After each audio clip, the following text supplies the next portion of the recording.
Sia lodato Gesù Cristo. Fratelli e sorelle, quando ho letto questo Vangelo stamattina, la cosa che mi ha colpito è di vedere l'umiltà dell'Apostolo Giovanni.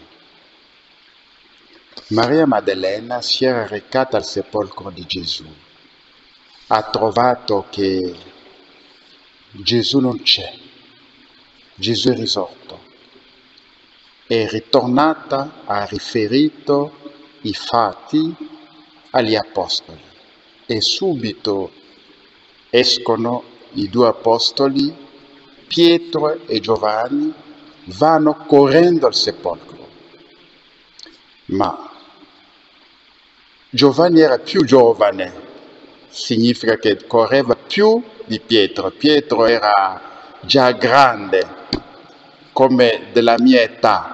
Per esempio, con Carmine, certamente Carmine correrà più veloce di me. Allora Giovanni arriva al sepolcro per primo, però non entra, rimane lì.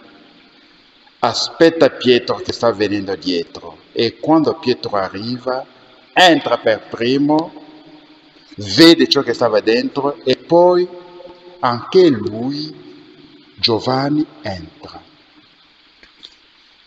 Fratelli e sorelle, è un segno di grande umiltà. Sapeva che è Pietro a chi Gesù aveva lasciato le chiavi della Chiesa.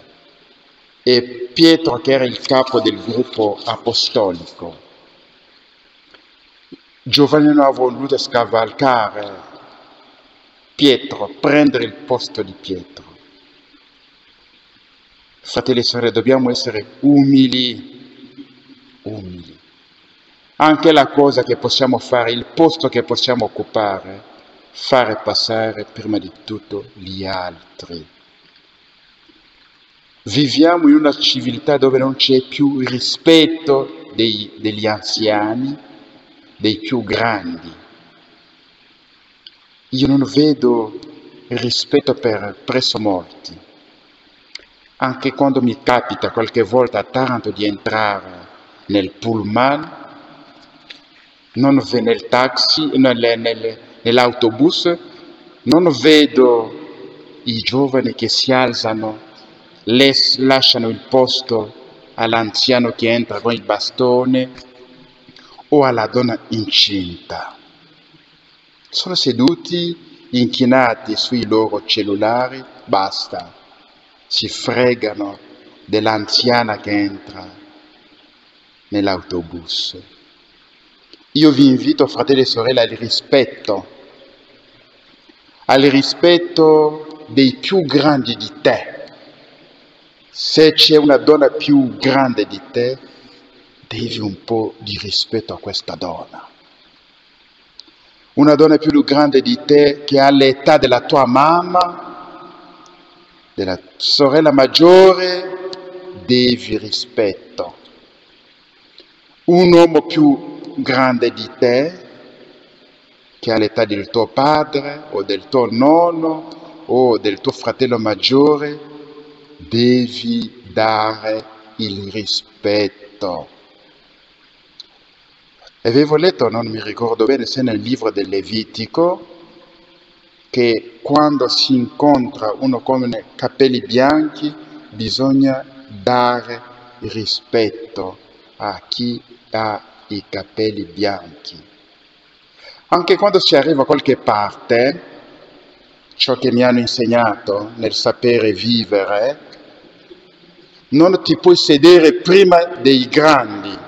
I grandi si devono sedere e poi tu non puoi subito venire, ti butti nella sedia mentre gli altri stanno ancora in piedi. Anche quando arrivi a qualche parte e quando ti fanno accomodare ti puoi sedere, non ti puoi sedere direttamente. Tutto questo dimostra la cattiva educazione. Ci sono alcuni comportamenti che dimostrano che questa persona ha avuto una buona educazione in famiglia. Abbiamo parlato della Santa Famiglia ieri. Questo rispetto che ci deve essere degli altri. Anche se sei più grande, non devi essere prepotente, cercando di scacciare i più piccoli di te.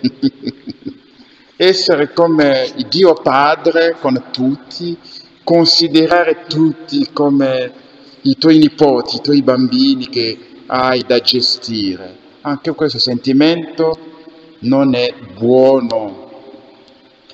Giovanni arriva per primo ma non entra. Ho letto ancora sempre oggi che Giovanni era il discepolo più puro. Ecco perché sulla croce Gesù ha affidato la sua mamma a Giovanni. E Giovanni che ha vissuto con la Santissima Vergine Maria, accudendola, aiutandola come un figlio dopo la morte di Gesù. Perché? Perché era puro, era casto. Vedete che la purezza, la castità generano anche l'umiltà. Mentre dove c'è l'impurità, fratelli e sorelle, non si può trovare l'umiltà.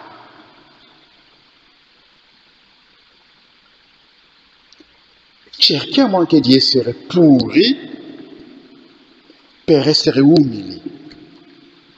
La purezza è molto importante, la purezza del cuore. La castità è importante, perché anche se sei sposato o sposata, bisogna avere un cuore puro, bisogna essere casto, comportarti nel limite di ciò che è permesso nel matrimonio. Questa è la castità per te che sei sposato. Se non sei sposato, mantenere veramente la castità del corpo e mantenere la purezza del cuore. Vivere questo veramente, lottare. E vi dico che per avere un cuore puro bisogna lottare ogni giorno. Non viene così, non è facile, però non è impossibile. Evitare le occasioni che rendono il tuo cuore impuro. Evitare le occasioni che possano aggredire la tua castità. E questo è un combattimento che dura tutta la vita. La preghiera ci aiuta ad avere un cuore puro. La preghiera, l'occupazione, essere occupato, perché l'odio è sempre la madre di tutti i vizi. Questo lo sapete benissimo. Quando non fai niente, non sei occupato, allora i vizi vengono. Se non sei occupato neanche, quando non hai sonno la notte, è tempo favorevole per pregare. Non è tempo di accendere il cellulare, andare nei siti, accendere il televisore. Vedrai qualcosa che ti trascinerà poco a poco nel peccato e peccherai e non manterrai né la purezza del cuore né la castità. Ipso facto, Gesù non ti può consegnare la sua mamma, come ha consegnato la sua mamma a Giovanni Battista. Gesù consegna la sua mamma a ciascuno di noi. Ma sei tu che stai rifiutando la mamma di Gesù? Sei tu che rifiuti di vivere con la Santissima Vergine Maria? come Giovanni l'Evangelista ha vissuto con la Santissima Vergine Maria. Sapete, se non lo sapete, è bellissimo vivere con la Santissima Vergine Maria in casa tua, nella tua anima. E Gesù anche in questa sera ti consegna la sua mano. Però ricordati di purificare il tuo cuore, di vivere nella castità per poter accogliere la mamma di Gesù. Altrimenti la mamma di Gesù non sarà mai con te e mancherai tutte le cose belle spirituali che questa mamma ti può fare beneficiare, perché è fantastica, è fantastico vivere con la Santissima Vergine Maria, è bellissimo vivere con lei.